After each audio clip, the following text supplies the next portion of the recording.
There are times when an enlisted individual reservist may need to waive a classification standard for their AFSC. Waiving an AFSC standard requires thorough consideration of the impact on the Air Force mission, the specialty, and the individual. This video covers how to submit a classification waiver request.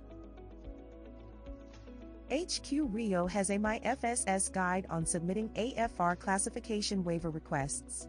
The guide has instructions on how to submit your waiver and a list of required documentation for submission.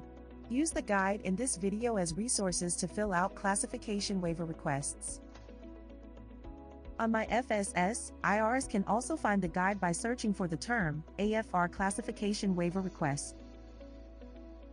HQ RIO has more information on classification waiver requests on its website. Find this information by selecting the Career Management tile on HQ RIO's homepage and then the School and Training tab.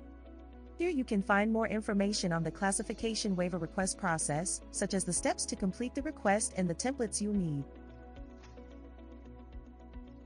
The guide contains a classification waiver checklist, which IRs should use to track the required documentation for the waiver request.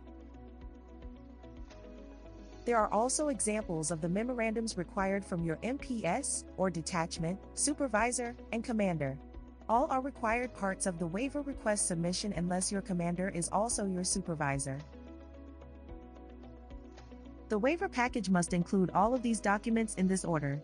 Some waivers may require other supporting documentation, such as a medical waiver, but these are the core components for all packages.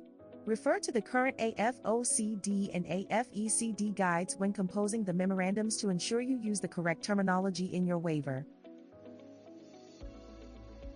To begin, navigate the AFR Classification Waiver Knowledge article on myFSS and select Create a Request at the bottom of the page. Next, select the correct subcategory that applies to your request. Select the correct office to submit the request.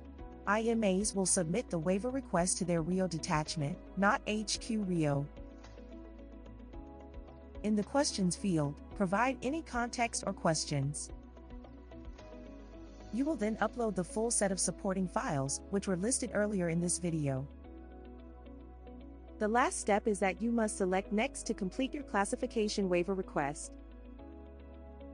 To help HQ RIO technicians process your classification waiver request on time, follow these communication tips. Find your case number, status, and other details on the myFSS splash page. Communicate with the HQ RIO technician processing your request on myFSS. Use the Details tab in your open case. If you're missing documents, upload attachments in the Details under the Related Documents tab. Be prompt in completing member actions. Check your status to keep track of actions you are responsible for. Here are the common errors HQ RIO often sees when IRs submit classification waiver requests. Be sure to submit documents in binder PDF format, not portfolio format. Confirm that you have the most up-to-date ASVAB scores recorded. IRs are expected to attempt improving their ASVAB scores before submitting a waiver for it. The MFM may deny the waiver until a retake is accomplished. Be sure there are no missing required documents or signatures before submitting the classification waiver request.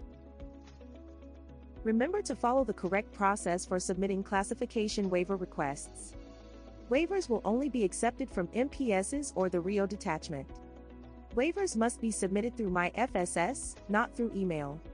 And each waiver needs to have a corresponding incident number for tracking purposes. For more information, you can visit HQ RIO's webpage. You can also view the myFSS guide for more help. These links are in the video's description.